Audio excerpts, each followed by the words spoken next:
Hi friends, welcome to our Natchathira channel. இந்த வீடியோவில் நீங்கள் என்ன பார்க்க போகிறீங்க அப்படின்னா, நெல்லிக்காய் ஊறுகாய் பற்றி தான் பார்க்க போகிறீங்க. ரொம்ப ஈஸி ரெசிபி தான். இது வந்து மர நெல்லிக்காய் இல்லை, நமக்கு நாட்டு நெல்லிக்காய் சின்ன சின்னதாக கிடைக்கும் இல்லையா, உப்பு மிளகாத்தூள் போட்டு சாப்பிடுவோம் இல்லையா, அந்த நெல்லிக்காயில் வந்துட்டு கொட்டையெல்லாம் ரிமூவ் பண்ணிட்டு சீட்ஸ் எல்லாம் ரிமூவ் பண்ணிவிட்டு குட்டி குட்டியாக கட் பண்ணி உப்பு போட்டு ஒரு 3 டேஸ் வந்துட்டு நல்லா ஊற விட்டுக்கோங்க. அதாவது கல்லுப்பு போட்டு அப்படியே ஊற விட்டாலும் சரி, இல்லை கல்லுப்பு வந்து ட்ரையாக ரோஸ்ட் பண்ணிவிட்டு நீங்கள் வந்துட்டு பவுட்ரு பண்ணி போட்டு ஊற வச்சாலும் சரி, இல்லை ஆல்ரெடி தூளுப்பு கூட நீங்கள் போட்டு நல்லா பரட்டி விட்டுட்டு ஒரு 3 டேஸ் நல்லா ஊற வச்சுக்கோங்க. அப்போ வந்து அந்த உப்பு வந்து நல்லா நெல்லிக்காயில் வந்து இறங்கிடும். அதுக்கப்புறம் ஒரு 1 டீஸ்பூன், அதாவது நல்லா ஒரு பெரிய ஸ்பூனில் ஒரு 1 டீஸ்பூன் வந்துட்டு 1 டேபிள் ஸ்பூன், டீஸ்பூன் கிடையாது 1 டேபிள் ஸ்பூன் வந்துட்டு கடுகு வந்துட்டு போட்டுக்கோங்க. ஸோ நான் வந்துட்டு அளவு எவ்வளோன்னு தெரியுங்கிறனால நான் அப்படி கையில் போட்டுக்கிறேன்.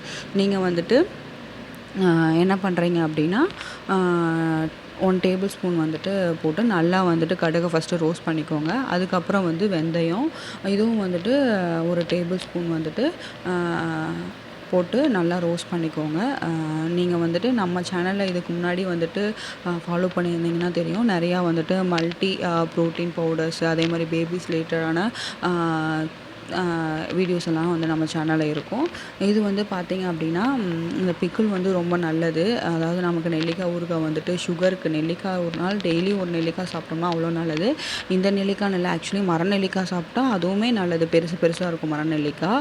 இது வந்துட்டு இதுவுமே நல்லது தான். நீங்கள் வந்துட்டு ஹெல்த் பெனிஃபிட்ஸ் நிறையா இருக்குது நெல்லிக்காயில். விட்டமின் சிஸ் இருக்குது. ஸோ இது வந்து நீங்கள் ரெகுலராகவே சாப்பிட்லாம், ஒன்றும் தப்பு கிடையாது. ஆனால் லிமிட்டடான குவான்டிட்டியில் எடுத்துக்கணும். ரொம்ப கம்மியாக தயிர் சாதத்துக்கு அந்த மாதிரி எடுத்துக்கலாம். நல்லா வந்துட்டு வெந்தயத்தை நல்லா ஒரு லோ ஃப்ளேமில் வச்சு நல்லா ரோஸ்ட் பண்ணி எடுத்துக்கோங்க. இந்த அளவுக்கு வந்துட்டு உங்களுக்கு நல்லா வெந்தயம் வந்து ரோஸ்ட்டாக இருக்கணும். நீங்கள் வந்து ரொம்ப வேகமாக ஃப்ளேம் வச்சிங்கன்னா தீஞ்சிரும். ஸோ அதனால் பார்த்து பொறுமையாக ரோஸ்ட் பண்ணி ஒரு சைடு மிக்ஸி ஜாரில் போட்டு வச்சுருங்க. அது நல்லா ஃபேன் கார்டில் வச்சுருங்க, ஆறட்டும். அதுக்கப்புறம் ஒரு என்ன சொல்கிறது, இது வந்து கிட்டத்தட்ட பார்த்தீங்கன்னா ஒரு 100 mlலேருந்து 150 ml இருக்கும் ஆயில். ஃபஸ்ட்டு ஒரு 100 ml ஆயில் வந்து ஊற்றிடுங்க. இவ்வளோ எண்ணெய் தேவையா அப்படின்னு சொல்லி கேட்டிங்கன்னா, ஆமாம், உங்களுக்கு அப்போ தான் வந்துட்டு கெட்டு போகாமல் இருக்கும் நெல்லிக்காய். நல்லா வந்துட்டு எண்ணெய் காஞ்சதுக்கப்புறம் வந்து கடுகு போடுங்க. நான் வந்து ஃபஸ்ட்டு முன்னாடியே போட்டுட்டேன்.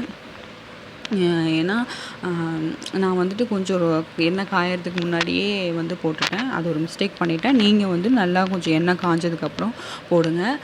இன்னொன்று, இதை வந்துட்டு நீங்கள் எடுத்து போடும்போது கொஞ்சம் பார்த்து போடுங்க. ஏன்னா தண்ணி நெல்லிக்காயில் இருக்கறனால எண்ணெய் நல்லா காஞ்சதுக்கப்புறம் வெடிக்க ஆரம்பிச்சிரும். ஆர்எல்ஸ் நீங்கள் இப்படியே போடலாம். அப்படி இல்லை, மேலே அடிக்கும்னு சொல்லி பயமாக இருக்குது அப்படின்னா, நீங்கள் எண்ணெய் லைட்டாக சூடானோடனே கடுகை போட்டுருங்க.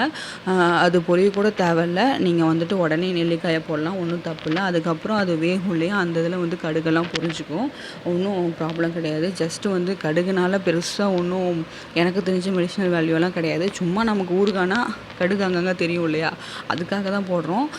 என்ன கேட்டிங்கன்னா, நீங்கள் பர்சனலாக வந்துட்டு பெருசாக நிறையா சமையலுக்கெல்லாம் கடுகெல்லாம் யூஸ் பண்ண வேணான்னு தான் நான் சொல்லுவேன். ரொம்ப கம்மியான குவான்டிட்டி வந்து ரொம்ப கம்மியான அளவு வந்து கடுகு யூஸ் பண்ணுங்கள். சும்மா ஜஸ்ட்டு தாளிக்கிறதுக்கு சும்மா ஒரு பேருக்கு போட்டிங்கன்னா போதும். நான் வந்துட்டு என்னோடய ரிலேஷனுக்கும் கொடுக்க போகிறேன். அதே மாதிரி நான் அத்தைக்கும் கொடுக்க போகிறேன், மாமியாருக்கும் கொடுத்துட போகிறேன். நான் இப்போ அம்மா வீட்டில் இருக்கேன், பேபி இருக்கனால. ஸோ அவங்களுக்கும் கொடுத்து விட்றனால சரி கொஞ்சம் கடுகெல்லாம் அவங்க இந்த மாதிரி இருந்தால் தான் லைக் பண்ணுவாங்க. ஸோ நம்ம ரிலேஷன்ஸ்க்கெல்லாம் கொடுக்குறோம் அப்படின்னா அவங்களும் இந்த மாதிரி இருந்தால் தான் கொஞ்சம் லைக் பண்ணுவாங்க. அதனால நான் கடுகு கொஞ்சம் நிறையா போட்டிருக்கேன், இல்லைன்னா நான் கம்மியாக தான் போடுவேன். இது வந்து நல்லா உங்களுக்கு வந்துட்டு நல்லா குக் பண்ணுங்கள். சால்ட்டு நீங்கள் உப்பு எதுவுமே ஆட் பண்ண தேவை கிடையாது. ஆல்ரெடி நம்ம வந்து உப்பு போட்டு தான் ஊற வச்சுருப்போம். உப்பு வந்துட்டு இது வந்து பார்த்திங்க அப்படின்னா ஒரு 1 kg நெல்லிக்காய் இருக்கும். நான் வந்து ஒரு 50 grams அந்த அளவுக்கு உப்பு போட்டிருப்பேன். நீங்கள் அது வந்துட்டு ஊற ஊற அப்பப்போ கொஞ்சம் கொஞ்சம் போட்டுட்ருங்க. நல்லா ஊறுகாங்கிறப்போ உப்பு காரம் நல்லா தூக்கலாக இருந்தால் தான் நல்லாயிருக்கும். நீங்கள் வந்துட்டு உங்களுக்கு எவ்வளோ சால்ட்டு தேவையோ அந்த அளவுக்கு வந்துட்டு நல்லா நெல்லிக்காயில் சாப்பிட்டு பார்த்து போட்டு ஊற வச்சுக்கோங்க. நான் ஃபஸ்ட்டு வந்து கடுகு வெந்தயம்லாம் அரைச்சி வச்சுருந்தேன் இல்லையா, அதாவது வறுத்து வச்சுருந்தேன் இல்லையா, அதை அரைச்சி எடுத்து ஒரு ஓரமாக வச்சுட்டேன். ஆறிடுச்சு. ஸோ அரைச்சி வச்சுட்டேன். நெக்ஸ்ட் வந்து பார்த்திங்க அப்படின்னா மிளகாத்தூள். நான் வந்து சக்தி பிராண்டோட மிளகாத்தூள் போட்டிருக்கேன். இது கொஞ்சம் காரமாக தான் இருக்கும். நீங்கள் வந்து காஷ்மீரி மிளகாத்தூள் போட்டுக்கிட்டிங்க அப்படின்னா நல்ல கலர் கொடுக்கும், காரமும் கம்மியாக இருக்கும். அதே மாதிரி நீங்கள் புதுசாக குழந்த பிறந்தவங்க 1 year வரைக்குமே என்ன கேட்டால் கொஞ்சம் மைல்டான காரம் வந்து சாப்பிடுங்க. ரொம்ப காரம் வேண்டாம். உங்களுக்கு தோணுச்சுன்னா எப்பயாவது சாப்பிடுங்க. ரொம்ப ஸ்ட்ரிக்ட்டா இதுலலாம் இருக்கணும்னு இல்ல. அதுவரைக்கும் கொஞ்சம் மைல்டான காரம் சாப்பிடுங்க. டெலிவரி ஆனனால நான் சொல்ல கிடையாது.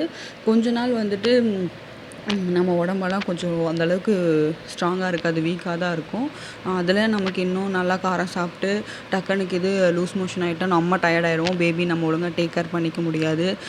பால் செக்ரீஷன் குறையறதுக்கான வாய்ப்பு இருக்குது நம்ம டயர்ட் ஆனா. ஸோ அத நான் மனசில வச்சுட்டு தான் சொல்றேன்.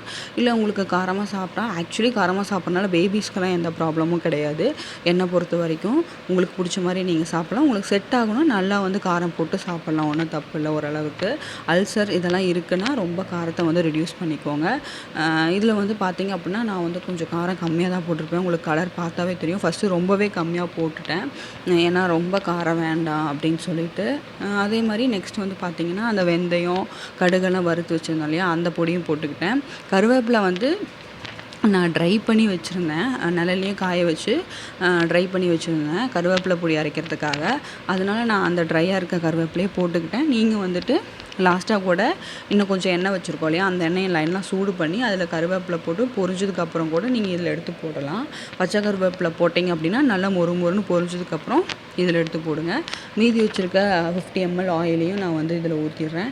நல்லா ஆயில ஊத்தி நல்லா டேஸ்ட் பார்த்துக்கோங்க. உப்பு, காரம் எல்லாமே வந்துட்டு கரெக்ட்டா இருக்கா? உங்களுக்கு தகுந்த மாரின்னு பார்த்துக்கோங்க. நான் டேஸ்ட் பார்த்தேன். கொஞ்சம் வந்துட்டு கம்மியா இருக்க மாரி இருக்கு காரம். ஸோ, அதனால வந்துட்டு இன்னும் கொஞ்சம் ரொம்பவே கம்மியா இருந்த மாரி இருந்துச்சு. ஸோ, இன்னும் கொஞ்சம் காரம் போட்டுக்கிட்டேன். நான் கொஞ்சம் கம்மியா தான் யூஸ் பண்ணியிருக்கேன்.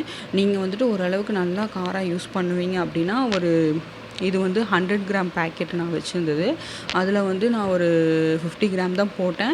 நீங்க உங்களுக்கு தகுந்த மாதிரி நல்லா காரம் யூஸ் பண்ணுவீங்கன்னா, இன்னும் கொஞ்சம் கூட போட்டுக்கலாம். ஓவராலா நல்லா குக் ஆகி உங்களுக்கு வந்துட்டு எண்ணெய் பிரிஞ்சு வரணும். எண்ணெய் இந்த மாரி நல்லா பிரிஞ்சு வந்ததுக்கப்புறம் முக்கால்வாசி எண்ணெயெல்லாம் அப்சர்வ் பண்ணிரும் ஃபர்ஸ்ட்டு. அதுக்கப்புறம் தான் பிரிஞ்சு வரும். நல்லா பிரிஞ்சு வந்ததுக்கப்புறம் ஸ்டவ் ஆஃப் பண்ணிவிட்டு நல்லா ஆற விட்டுட்டு ஒரு கிளாஸ் பாட்டில்ல போட்டு வச்சுக்கோங்க. அப்படி இல்லைன்னா பிளாஸ்டிக் கண்டெய்னர்ல போட்டு வச்சுக்கோங்க. என்ன கேட்டிங்கன்னா, கிளாஸ் பாட்டில் தான் ரொம்ப நல்லது. சில்வர்லலாம் போட்றாதீங்க. அதெல்லாம் வந்துட்டு அரிச்சிரும். ஏன்னா இது வந்து சிட்ரிக் இருக்கிறனால அரிச்சிரும்.